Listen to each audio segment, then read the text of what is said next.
Swiftly भट्टी साहब action में आई है, मलीर पुलिस, और ऐसे आके पकड़ा है और वो ले गए। और अब सब वर्दियां नहीं उन्होंने पहनी हुई, वो एसपी साहब है, डीएसपी साहब है, जो भी हैं। ये क्या तरीका है? अगर वर्दियाँ ना पहनी और बंदा पकड़ा जाए तो फिर इन्ना लिल्लाहि व इन्ना इलैहि राजिऊन पढ़ लेना चाहिए। ब्रेक में आपको मैं कुछ गुजारिशात कर रहा था जी, लेकिन अकबर भाई साहब, अदब एतराफ़ से आप मुझे कुछ बायस लगते हैं मेरी हर दिल अजीज़ पीडीएम की हुकूमत से। देखें, कच्चे के इलाके में आईजी पंजाब, आईजी सिंध 15 दिन से जोर लगा रहे हैं, डाकू बेचारों को नहीं पकड़ सके। अगर पक्के के इलाके में कराची में अली जैदी पकड़ लिया है तो इस पे तो पुलिस को शाबाश दो। उधर फौज बुला ली है सर, वैसे उन्होंने क्या मुमासलत है? उधर देखिए, डाकू बेचारे 15 दिन से नहीं पकड़ सके कि इलाका गैर बना हुआ है। जी हाँ। उधर इमरान खान पर कातलाना हमला, अली अमीन गंडापुर को पाकिस्तान का शहर कोई नहीं छोड़ा, मुराद सईद को कत्ल कराने की पूरी प्लानिंग और अली जैदी की गिरफ्तारी।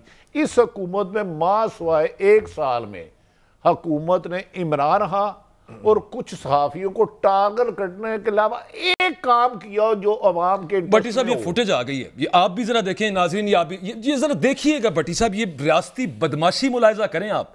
ये देखें जरा, ये किस तरह से धक्के मारते हो। सिर्फ अगला बंदा पूछ रहा है कि भाई वारंट कहां पे है आपके पास और आप क्यों ये लेके जा रहे हैं। ये देखिएगा जरा, पुलिस का ये कोई तरीका कार है। ये प्रोड्यूसर साहब, वो पहले वाली फुटेज, दूसरी वाली जरा चलाइएगा साथ, जिसके अंदर वहां पे ये वाली ये फुटेज चेक कीजिए। ये देखें, ये ले जाने का तरीका कार है। अली जैसे साहब, मैं आपके साथ अदब एहतराम के साथ माजरत है। देखिए, आइन 1973 में ज़रूर बना, उसका सफ़ा मातम चंद दिन पहले मनाने की बजाय गोल्डन जुबली मनाई गई।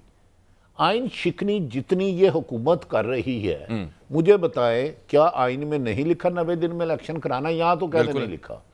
सुप्रीम कोर्ट का हुक्म वो नहीं मान रही, यहाँ उठा रहे हैं। अगर अल्लाह ना करे, अल्लाह ताला उनको जिंदगी दे, अली जैदी साहब को मार भी दें तो कुछ नहीं होगा। अल्लाह रहम करे भट्टी साहब। अच्छा, रहम क्या करे? अरशद शरीफ को मारा नहीं, चले मारा नहीं, कौन सी एविडेंस है जो नहीं है? ठीक है। इसके अलावा सैकड़ों साफी जो इनके टारगेट पे है। अगर एक इन्होंने गेम डालनी है 25 तारीख को ईद के बाद, बहुत बड़ी गेम, उसमें ख्याल है कि अरशद शरीफ की तर्ज पर, अल्लाह ना करे, अल्लाह सबकी हिफाजत फरमाए, 3-4 साफियों को कत्ल करने की, मुबैना तौर पर मार देने की प्लानिंग है। दूसरी, इस हद तक चले जाए, इससे भी आगे चले जाएंगे तो 100 क्या इमरान खान पर जो वजीराबाद में हमला हुआ था, हाँ जी, ये तो अल्लाह ने जिंदगी का फैसला करना होता है, अल्लाह ने बढ़ाई है, तो आपको कोई नहीं इन्होंने मारने से कसर छोड़ी। बिल्कुल। तो दूसरी बात, इमरान खान साहब कह रहे हैं कि 27वीं रात को, मेरे ख्याल में अभी तक लाहौर पुलिस ने नहीं किया, अगर किसी और ने फैसला किया तो मुझे नहीं पता।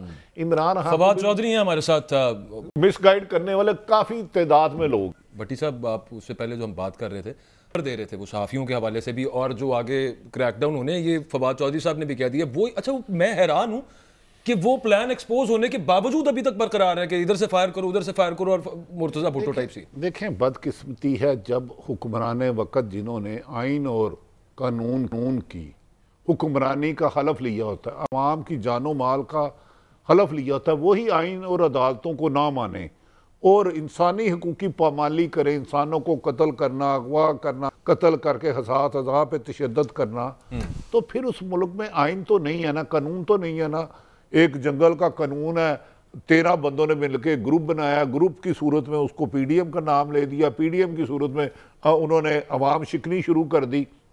वरना मुझे बताए ना, क्या पूरे 1 साल में सिर्फ और सिर्फ, मैं पाकिस्तान तरीके इंसाफ का हरगिज़ स्पोक्समैन नहीं हूँ, उस हुकूमत में तनकीद करता रहा, क्या सारे ही सारे डाकू चोर पीटीआई में है? कोई एक बंदा बताया मुझे इस वक्त एंटी करप्शन में तरीके इंसाफ का कोई ऐसा वजीर, कोई ऐसा MPMN जिसकी इंक्वायरी नहीं चल रही है, FIA नैब, और ये मौजूदा हुक्मरान अदालतों के बारे में कहते हैं ये 8 पंच गलत है, हमने इनको मानते। मौलाना फजलुर रहमान ने जो आज सख्त अल्फाज किए, एक इश्तिहारी बंदा लंदन से बह के कह रहा है कोई 8 बंदों के खिलाफ रेफरेंस भेजो, तो भाई इस मुल्क में जंगल का कानून, रेफरेंस भी उस बंदे की तरफ से गया जो इमरान खान पे हमला करने वाले मुल्ज़िम का वकील है, उसने 8 जजों पे रेफरेंस दे दिया। अगर ये तो जो पार्टी ना छोड़ रहा उसको ये कह रहे हैं, इसके बाद आप उसको एंटी करप्शन के पर्चे शुरू हो रहे हैं। अदब के साथ, अगर ये स्टे ना देते, ईद के बाद एक बेंच लगना था, बेंच में 7 लोगों ने फैसला कर देना था,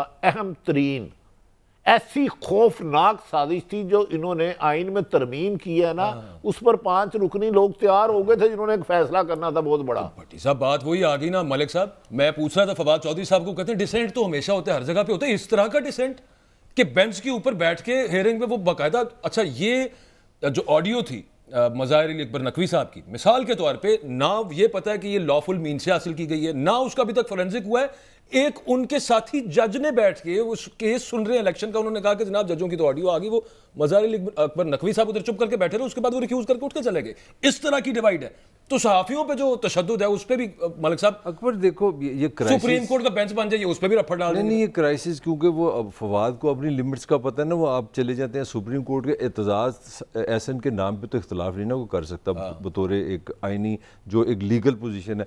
ये अल्फाज आप सुने और आप इससे आपके पाँव तले ज़मीन निकल जाएगी।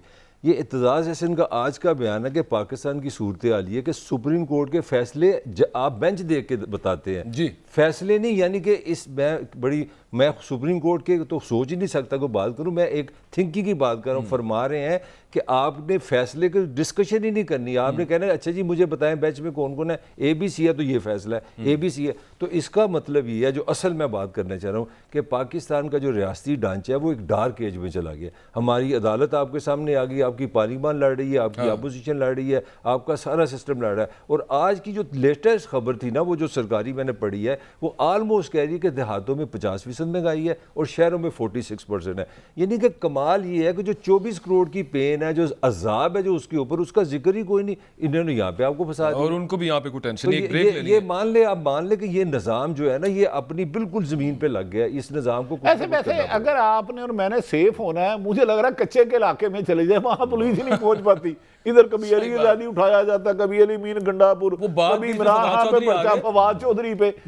मुझे तो वो टॉर्चर याद आ रहे थे भट्टी साहब जो आप बता रहे थे, जो होते हैं क्राइम रिपोर्टर, आप तो बहुत अरसा रहे हैं, कुछ अरसा मैंने भी किया है, जिस तरह से इंटरोगेशन की जाती है, अल्लाह ताला माफ करे। ये मौजूदा अपाहज हुकूमत, अनकम्प्लीट हुकूमत, जिसमें एक तो वाज़ेह अक्सरीती जमात नहीं है, इसमें इतनी हिम्मत नहीं है, इनमें किसी की सपोर्ट ना हो, ये 3 दिन 72 घंटे हुकूमत नहीं चल सकती। फवाद साहब कहते ने कि वो इतना भार नहीं कोई किसी का उठाता, कोई भी इतनी मसकशुदा लाश एस्टैब्लिशमेंट। अच्छा ये भी कोई नई बात नहीं है, लास्ट फिक्र, ये भी नई बात नहीं है। 3 साल आप यही सुनते रहे PTI पे कि अगर इनको उनका हाथ ना हो तो नवाज शरीफ 3 घंटे में इनको खा जाएगा, ये भी पुरानी बात है। मैं मलक साहब से इस तरह यहाँ पे कुछ और मैं मलक साहब का जवाब देने लगाऊं, उसकी सिस्टम वही है, उसकी 155 सीटें थी यार, 86 बंदे वालों को ला के 13 जमातें, मौलाना फजलुर रहमान का समदी गवर्नर, बेटा पता नहीं कौन सा वजीर खुदा का हाफ उसकी बाबत मलिक साहब बंदर बांट है, अगर उसमें कोई गलत था के राना सनाउल्लाह, शाहिद खाकान अब्बासी, मरियम औरंगजेब, मरियम नवाज साहब ये कह चुके हैं कि एस्टैब्लिशमेंट की मदद के बगैर मेरा आर्गुमेंट ये है कि नवाज शरीफ 3 घंटे नहीं, मेरा आर्गुमेंट कुछ हो रहा है। मेरा आर्गुमेंट है कि हमारे निजाम, बस लास्ट फिक्र है, हमारे निजाम में कोई सियासी हुकूमत ना पार्लियामेंट में खड़ी होती है ना वोट पे खड़ी होती है। हुजूर वाला पट्टी साहब ब्रेक ला दो, मौजूदा हुकूमत नहीं ला सकते।